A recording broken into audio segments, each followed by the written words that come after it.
Hey guys, welcome back to Man Time. Today's episode, we are hopefully going to finish up this big round baler. It's been a little bit of a trying time. The last episode there, part 2 I guess it would be, the tractor battery, it died on me. So I had to and with the front end loader on there, you got to take the whole thing apart to get the battery out of there. It's in the front. And it was just a pain. It was a nightmare. So took a little break there. Also, we got that new belt on there. The problem is, it's too long. I took the belt in to get it relaced at the dealership, and they didn't really know what I was asking, maybe, or anyways, I ended up taking a little extra piece in and said, look, here's the lacing. They said, all right, well, they brought a tech up to the counter, and he said, yeah, we used to be able to do that, and now we don't have the machine to do it, and it's, back ordered, and, whatever. So they sold me a little kit. Well, in the kit, like the second line of the directions is put the, belt in the jig, and I was like, well, they didn't sell me the jig. How am I supposed to do that? So anyways, I got the jig, I got the kit, and we're going to splice in a new lace, which is, well, we'll look at it. Welcome to Man Time.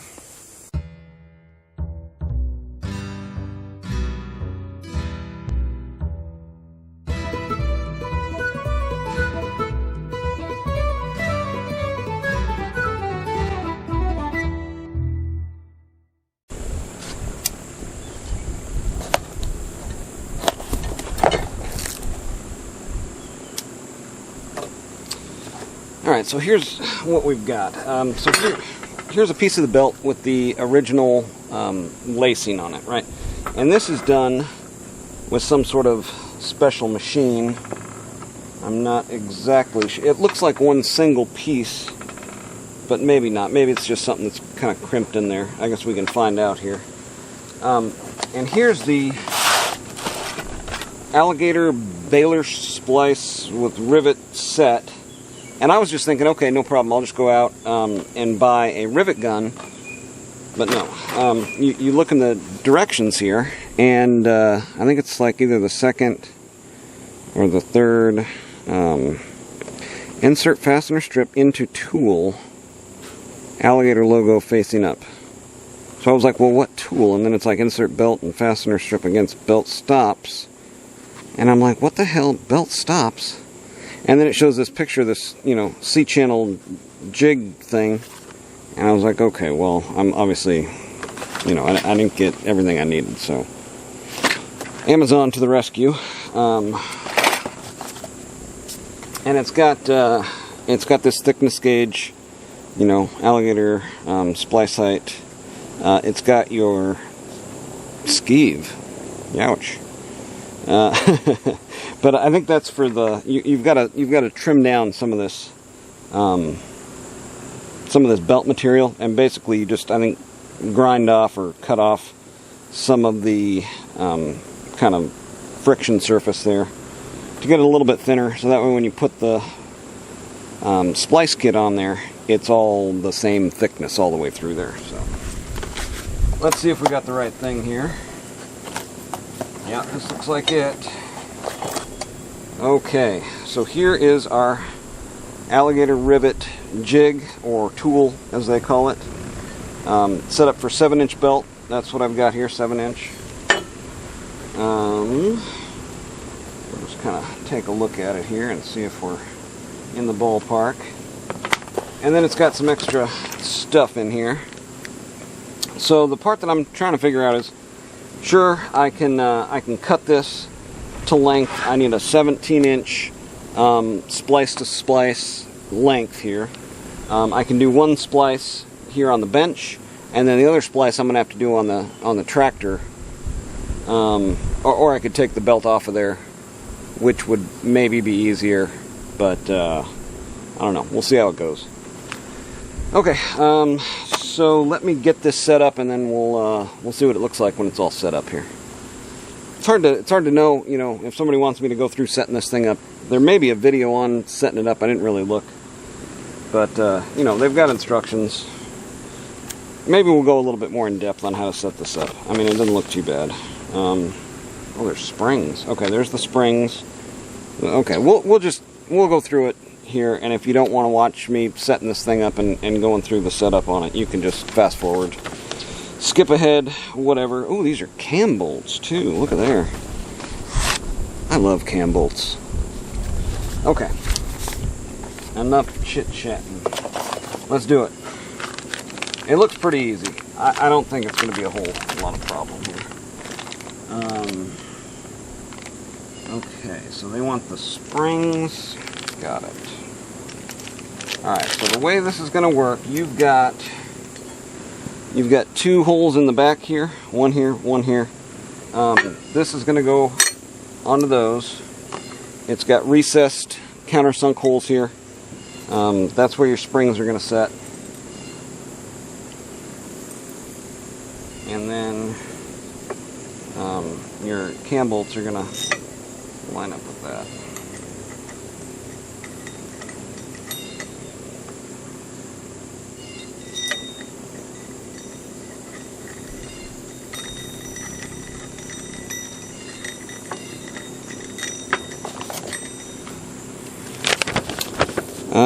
Okay. Set up cam levers to engage clamp bar. Finished. Easy. Alright. And one of the main reasons I bought this anyway, even though I could have probably went to a tractor store like a mile or an hour down the road to do this lacing, what's going to happen? A belt's going to snap in the field while I'm trying to cut hay. I got hay on the ground. I need it fixed and repaired like now because it's supposed to rain tomorrow. You know, that situation. So, went ahead and spent the money. This was $250 for this, and I think 40-50 bucks for this maybe. I don't remember.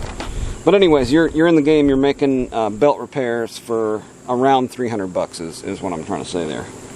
So, okay. Alright, so the first thing I'm going to do is I'm going to cut this, skeeve it back, I love that word, 3/4 to 1 inch from the end. So let's do that first. One of these sides is going to mate up with the belt, and so we'll look at that before we get started here. But let me get this cut and skeeved, and then we'll go to using this thing. Alright, so I have got a need for a 17-inch piece here. And I've got 2 pieces that are, you know, somewhat close. I think this one actually would work with the spare belt, so I'm going to leave this one intact. I'm going to cut this one to length, and it's got some kind of chewed up spots here on this end, so I'm going to cut 17-inch from this end over to here.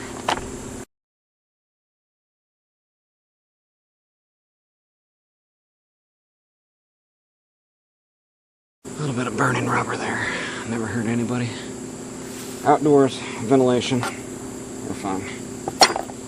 Okay, so now we want to skeeve back 1 inch to 3/4 inch.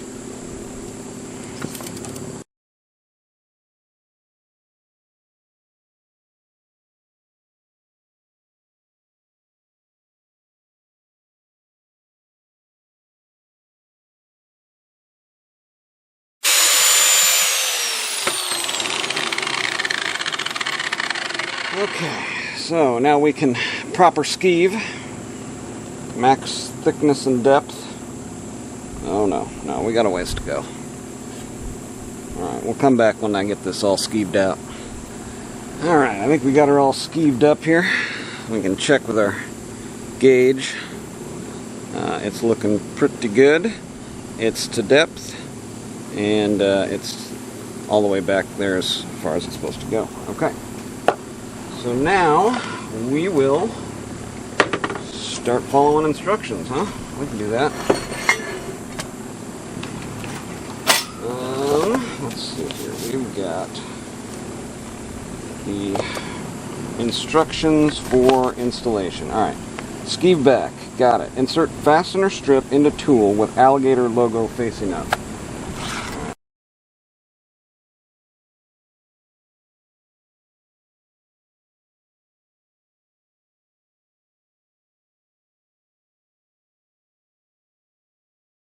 So you can see here on the instructions, you know, it shows like those are supposed to line up. Okay, it wants those to line up in there. But then these don't line up. How are those supposed to go? So it's got these roll pins. Those aren't supposed to come out. But you're supposed to line up. Oh, there it goes. Okay, now I got it. Alright, so it's got these here. Those go between these teeth. And then once it's all the way up on there, these roll pins seat the lower part of this in place. Got it. Okay. Okay, so I am set up for 7-inch belt. Got my 7-inch belt. It is skived. Okay, and then that comes and seats right up against those pins that are along this back portion here. Alright, so now I want to clamp in, once I've got everything seated, turn these down.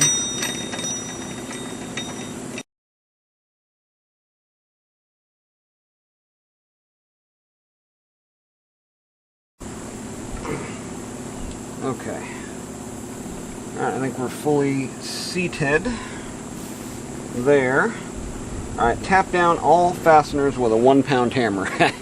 Well, everybody knows it's not going to be a 1-pound hammer, right? The engineer's hammer was made for a reason. Now we'll try it by the directions, fine. So 1-pound hammer, and I think this is a 2, maybe a 3. Anyways, if this starts giving us problems, what I realized looking for this hammer, I don't actually own a ball peen hammer as shown in the picture, but regardless, we will forge ahead here.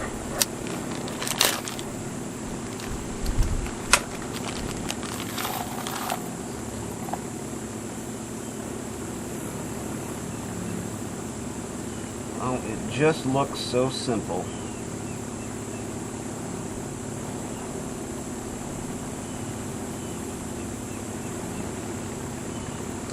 I mean, this should be clamped at this point, I would think, right? Tap down all fasteners. Okay, so that's the next step, is to actually tap this down.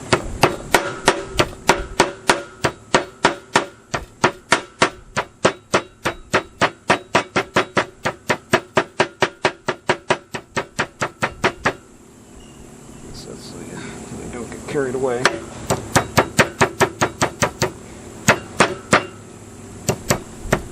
See what happens if I use a 2-pound. Yeah, it's a little bit, I can see why they recommend the 1-pound. It's a little bit easier to work with there. Okay, so now we want rivets.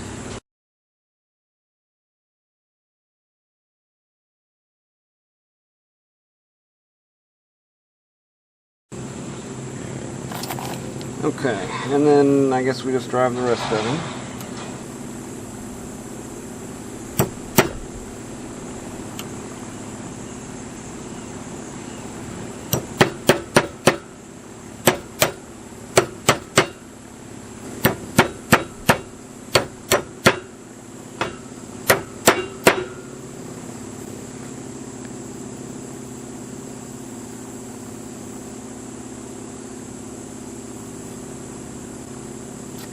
Alright.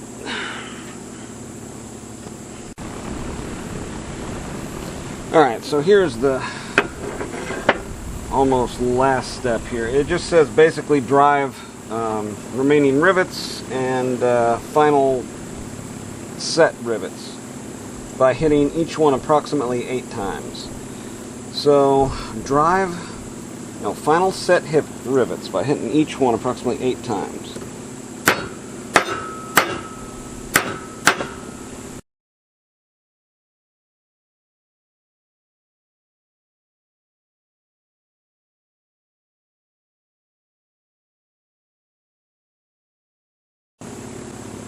I believe what we're looking for is uniformity and also loss of hearing.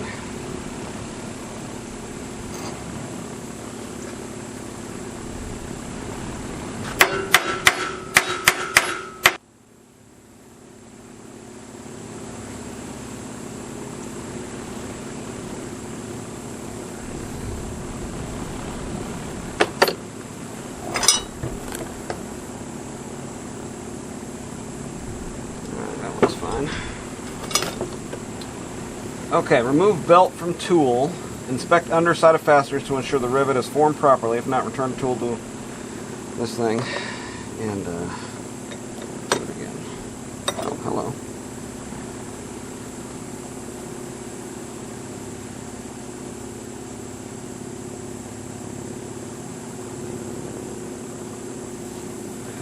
Okay.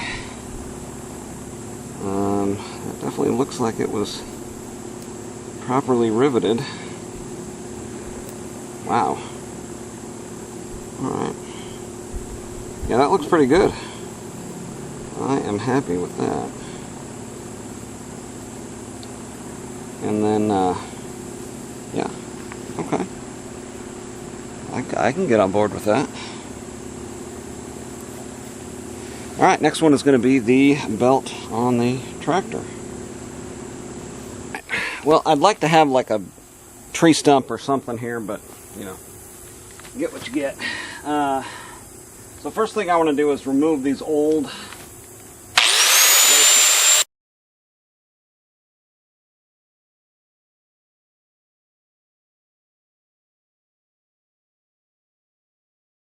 Alright, I was a little curious about how these things are in there, if it's one piece or what, but it looks like it's just kind of clamped in there.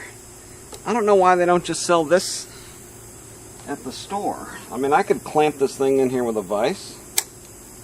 Oh, this is just... You gotta have the stupid Alligator patented system. These look just fine. Okay. So I'm guessing there was an easier way to do that. I'm thinking you could have just pried a screwdriver down through there. I thought this would be the easiest way. It's not. Alright, let's see what would have happened if I would have tried it this way. Yeah, they just come right off of there. Alright, so this is going to be the same process as we just got done doing on the bench there, except it's going to be a whole lot harder. It is now a whole lot hotter, and this will be basically just a whole lot less fun. But all the same rules apply. Those butt up there. That butts up against the 7-inch belt mark. We cinch it down. Now we bang down the ears here.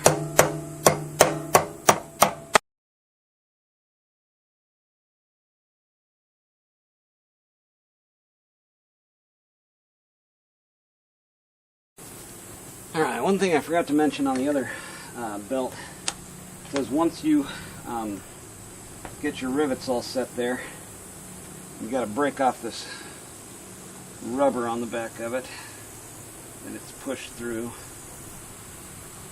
But then you check your rivets, making sure that they're down to the right level with that there. And you can see there we are good to go. Next step will be lacing our two belts together, our splice, and then putting it back in here. So let's do that. All right. So the best way to do this, I guess, just to do it.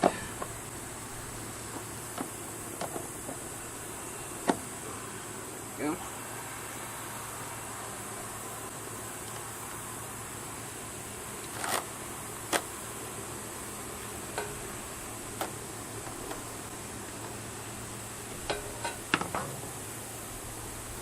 Easy. Now the problem is, I don't know, I think with tension, that's not going to move. And it's got little ribs in it, so I think if you align it to the tension, especially, it's not going to move.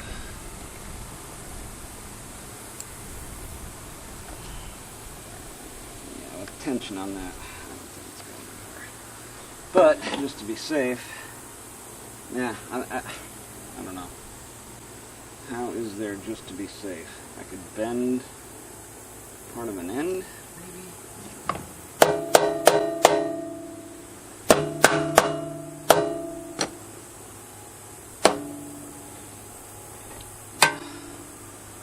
don't know that there's any way to be safe on that. I guess we'll find out if it stays in place as we run it. Not my favorite way to do things, but we'll see. Alright, next part of our process is to just lace the existing belt together.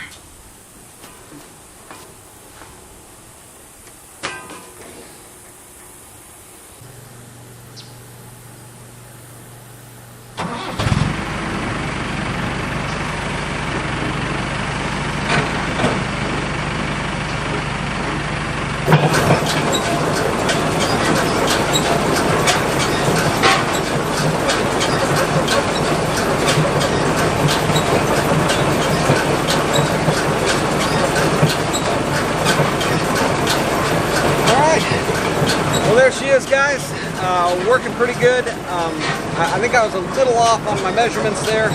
I may have had some slack in the line when I brought it together or something, and this belt over here that I just got done doing is tighter than everything else, so I don't know, we'll see. I've got to recut some hay and rake it up again because it rained and it's been like 3 weeks, so anyways, we'll get this in the field and test her out here pretty quick.